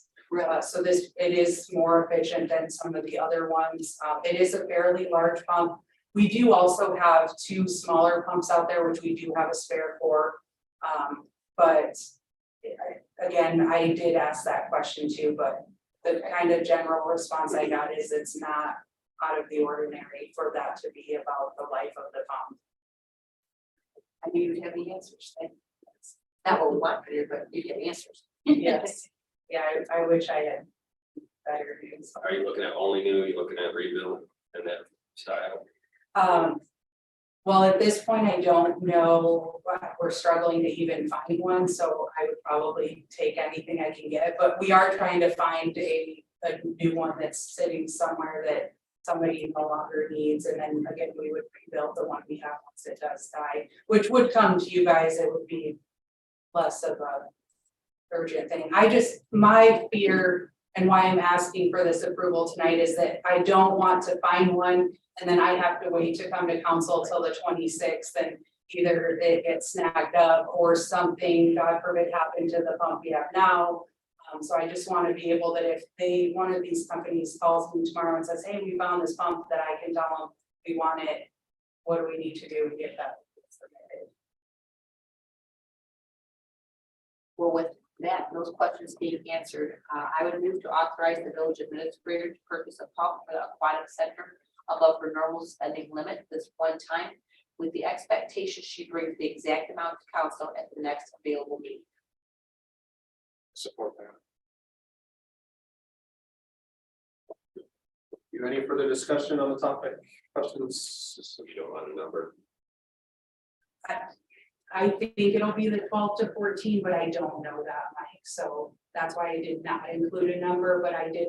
Again, as soon as I have that, I will email all of you and it will be on the very next agenda. So that it's out there. And this, the money to replace or purchase this additional pump, it's not coming from the general fund, or the pool fund, this is coming from the donated monies. Yeah, I would propose that it come out of the donated funds to maintain and take care of the pool. Those funds were generously donated to help extend and keep that pool operational for people. But yes, and when I bring this back with the exact costs, I would have either, we can talk about the funding. Because the other option would be that it come out of our reserve fund from general fund, which if you guys wanted to do a budget amendment, could. But again, my plan would be to bring kind of a whole package back to you once I have more information regarding again the exact cost and who we got it. Thank you for that clarification. Yes. Anything else? Lisa, you look ready? Mike? Proceed. Yes. Tim, Yes. Eric, Yes. Jerry, Yes. Bill, Yes. Gwen, James, Yes, thank you. Moving on to the reports, any questions or comments on any of the reports presented?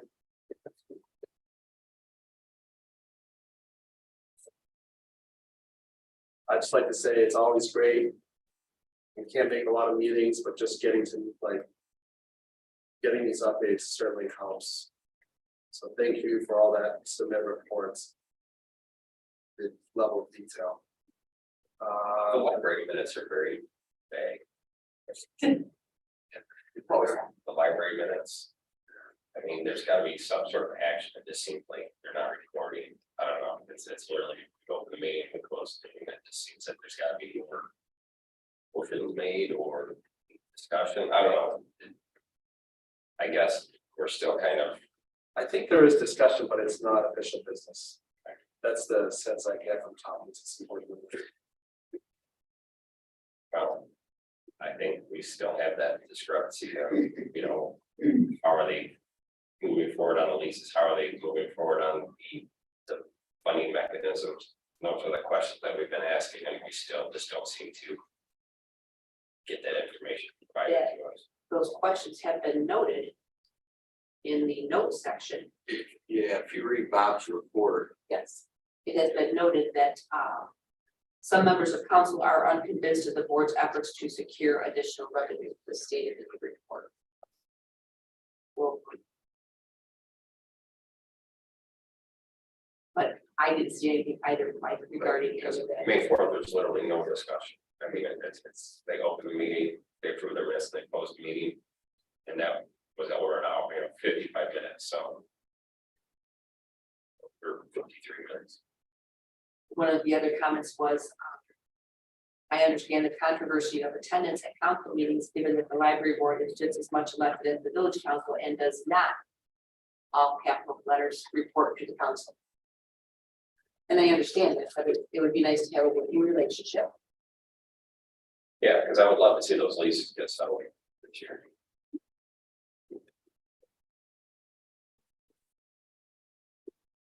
Yeah, and we had some up in proposals, we were just waiting. Right, that's what that stands. that was about last year this time, right? Yeah, it's been a while. Pick it up. If there's nothing further, I'll open it up for council discussion. We talked about turning the heater on in the pool. And why it hasn't been. So last year was not turned on because of the cost to run it. Same reason it was not this year. I did last week go out, I took a picture of the meter and was going to turn it on. And then go back exactly 24 hours later and take a picture of the meter to see what our usage was to calculate approximately what it would cost us a month so that I could report and share that with you guys. I did not do that because of the issues with the pump. And I talked to Brent, I don't want to put any additional strain on that pump until we have another one ready to go. So that's why I did not follow through with that, but that is my plan. Once we have a pump here that we're feeling comfortable that something happens, we're okay, then I will start that up. I'll do the same thing that I just shared with you. I'll run to see what our usage is, and it'll be a rough estimate, but I'll be able to share that with council and see moving forward how we want to address that. With the pump, or if we want to try to just maybe do the first couple weeks until it warms up. I don't know what the temperature is today. I do know with the last couple days being cooler that I'm sure it has dropped. It last week when I checked, it was at 73 degrees. Prior to that, it had gotten up to 77 degrees with the nicer days. But again, we've had a couple pretty full days in things. We did turn that on, I think, the first summer we had it, and the bill for it was very expensive. Yeah, so Lisa did pull those. It was like $1,000 a day, if I remember right, to run that heater. Lisa did pull the bills for me and I have that information. Again, I kind of put the brakes on with the issues with the pump because of that additional strain. So as soon as I get that issue, and that it's not a heater issue, it's a pump issue, but as soon as I get that resolved, I'll proceed with my initial plan and go from there. Okay, thank you. Yes. I had that on the list, Olympic, Red Cross, other standards I looked at are 77, 82 for. That would be your average temperature. Yeah, I did look that up too. I found recreational 75 to 80. For the pool. This week. I do, yeah. Trying to not drag it out, I apologize. What, I've got more to drag out Yeah, after you. So continued concerns with the parks and rec, you know, the director on the limitations, the cost, the upkeep, equipment. I think we need some answers on that one, have you had the opportunity to delve into that a little further, Danielle? especially after that letter. The email, Mr. Wellington. I did follow up with Brian. I do have to tell you guys I was very delayed, and I apologize for that. It last week really just got away from me. But I did reach out to him and did invite him to come speak with me as well. I know some of those concerns that were shared are, I feel, repeat concerns that were shared last fall as well. I do have a scheduled meeting, and I'm not going to go into it right now publicly without Eric here, but a meeting with him for his evaluation. And on June 26th, council, you will be looking at the scorecard for Parks and Rec and talking about some of those items.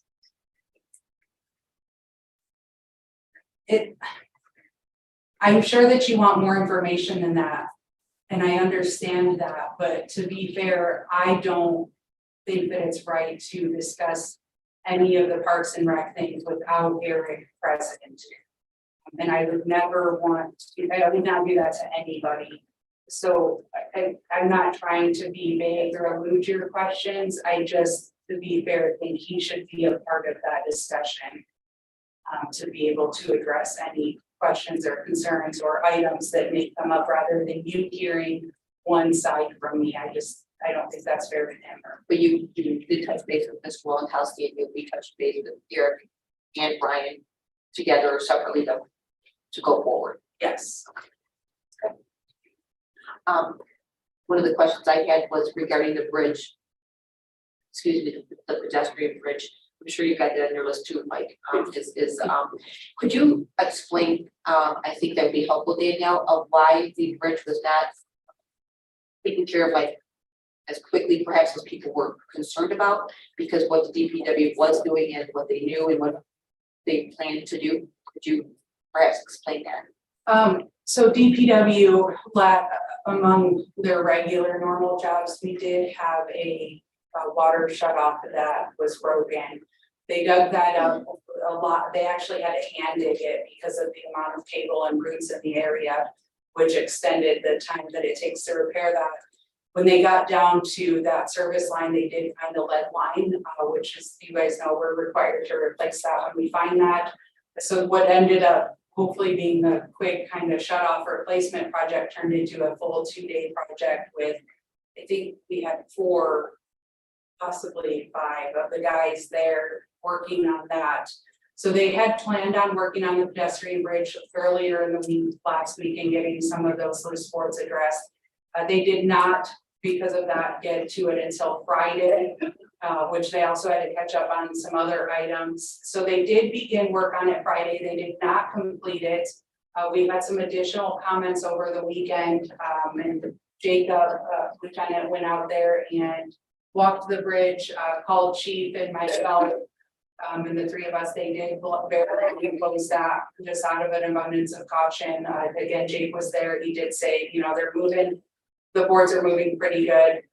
When I got to town this morning, that was actually my first stop. I walked the bridge to look at it and see what exactly was going on for myself. The boards were moving. The bottom beams, and this was kind of discussed when the engineers presented, but I think I'm a very visual person, so I think if you're not right at the bridge looking at it, it's kind of hard to understand or know exactly what they're saying. But the bridge has on the outside 2 support beams that are the main support beams for the bridge. And then between those 2, there's numerous crossbars.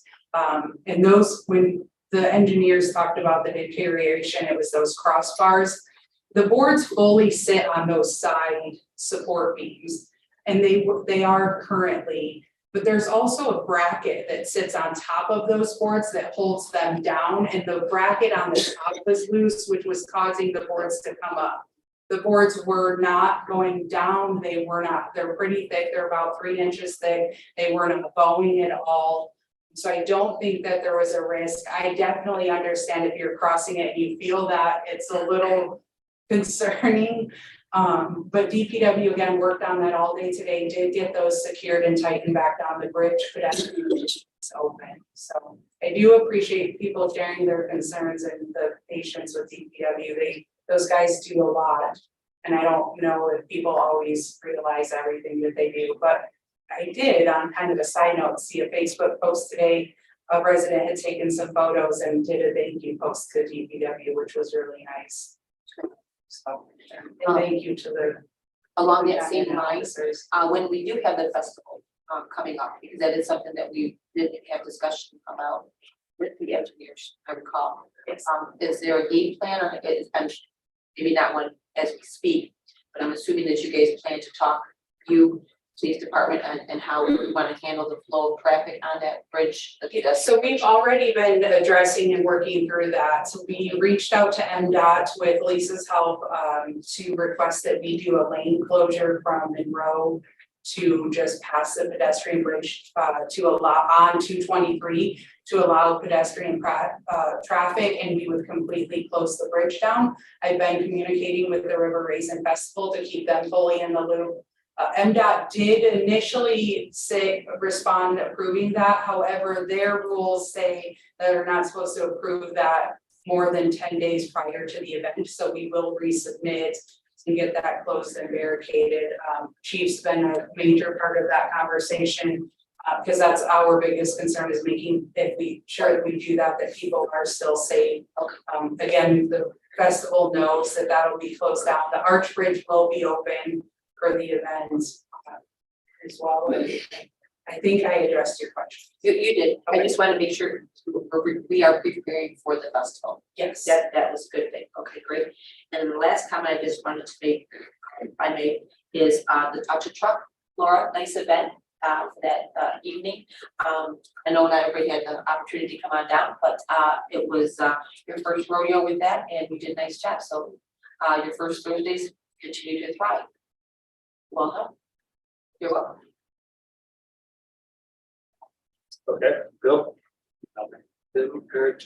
Yeah, see the old press box area, the grass is growing nicely, right? But Yes. they did pull the post though. I mean, are we gonna continue that fence project or not? Yes, those posts, I had reported previously that we would have to replace those when you guys had approved it. That is still on our radar. We wanted to get that all seeded and keep everybody off of it for the grass to grow really good. But again, yes, the fence is still looking forward. Thank you.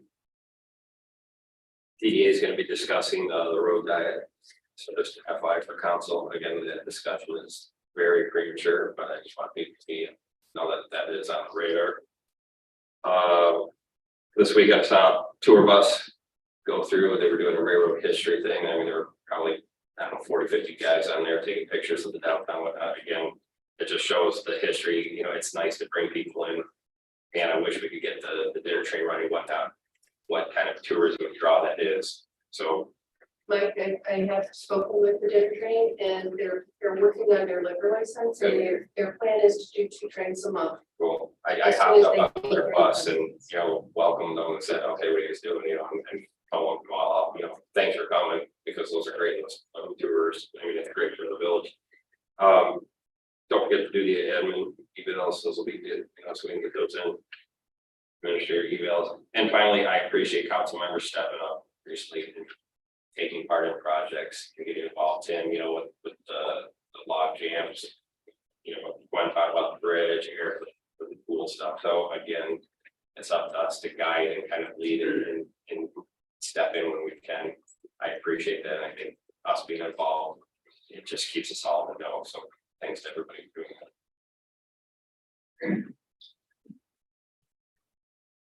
Anything else, Mike? Yeah, well, shut up. Right. Thank you, Mike. Open it up for public comment. Jackie, you got your hand up, go ahead. I was at the depot, from 11 to 3 Saturday.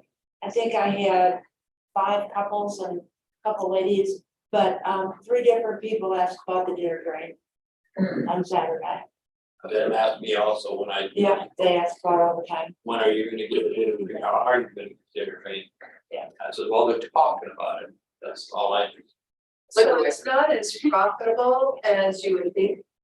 And they're gonna have to raise their prices and it is what, you know, the fuel cost, all the food costs, all those things. So they are working, they're gonna do a trial run and if it's profitable for the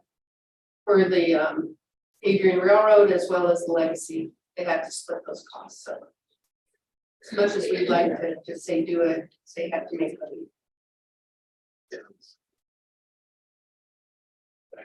And I have one other question. Sure, Jackie. This, conflict of monies owed with LaSalle, is there interest going on this? If not, will there be at some point Interest? interest on the, on $1 million Don't believe, that they claim we owe? well, contractually, there's never interest written into that, so I don't believe by law that they can apply Well, interest. going through litigation, which is something. You still can't Just wanna apply make sure interest that- unless you contractually Dramatic agree change. to it up front. But no. I didn't see anything regarding interest in the original contract, so. You know, it's all like, pretty sure when I say this room. They could not, any additional costs, they would have to come to us and request. They cannot apply an interest to that funding. And again, the contract's very clear that they can ask for more time, but not more money. They've already obviously asked for more money, but they can't just add interest or they would have to justify any additional funding request. Yeah, based on the amount, and if it's decided on. Okay. Any other additional public comment? No, if that, move on to the committee, of the whole agenda preview. Does anybody have anything to add? It's pretty good. Just attention, August 21st, the first budget work session. Those are always fun. Bill, make sure you do your pre-read, that's what I'm gonna say on that. Are we gonna talk like rates too next week, along with the meters? Water rates? Yeah, we just did the rural water sort of update. I think it's a good segue into, again, keeping us on course where we're going to talk about that budget wise. Yeah, that would probably jumpstart budget discussion. Yeah, so I actually am planning to try to do something a little bit different. And I think I included that in my weekly summary. If I didn't, I apologize. With the rate, so I did recently complete the sewer and water that is, but did you get that on yet? No, because I had a question for you about it. Okay, Lisa will get that online for me. And then I'm planning on July 10th, and we can talk about it then as well, Mike, bringing the fees to you guys. I would like to try, and maybe this fails, but I would like to try and see how it goes, to do it a little bit different and try to adopt our fees earlier before we do the budget, with them still being effective October 1, but to give us time so that we can make sure we've built in our revenues based on whatever our fees are, that we can give our residents and RIGA time to prepare and adjust. So last year, I had reached out and notified RIGA in June and said, here's the draft fees. Be prepared, this will go to council in September. And then I think they went about their business and their day-to-day stuff. And then September came, we adopted fees, and then they were effective October 1, like a week and a half later. So again, maybe this doesn't work, but I'm trying to do things a little bit more efficiently and give people notice. So I was gonna try that this year. With the fees, see, I'll ask you guys for some feedback. I'm not saying we have to do it this way, but just trying to do things a little bit better. But those are available to the public. I have a public notice going out in the advance. I've actually already sent it to Marcia, sharing that information. Lisa will have it on the website, and then I will also be sending out a constant contact, sharing those links and that information for people, just so they can see where those rate analysis is. And I have sent those to you as well already, but we can certainly discuss more. That's the benefit of having the budget set for the first September meeting, because if there ever are changes, they gives us an extra meeting to sort of adopt them. In the last couple of years, we've kind of just done that last meeting, so we backed everything up 2 weeks just from the get-go was always a good start. And I wanted to do that last year for that same reason, but it is so hard, it's like crunch time. But yes, that's, and again, when I goes this year with the July approval and effective October 1. All right, with that, looking forward to motion to adjourn. Move adjourned. Second. And second. Not gonna ask for any further discussion. Lisa? Carrie? Yes. Gwen? Yeah. Tim? Yeah. Jared? Yes. Bill? Yes. Mike? Yes. Jane? Yes. Our next meeting will be June 26th, 2023, meeting adjourned. Thank you for attending.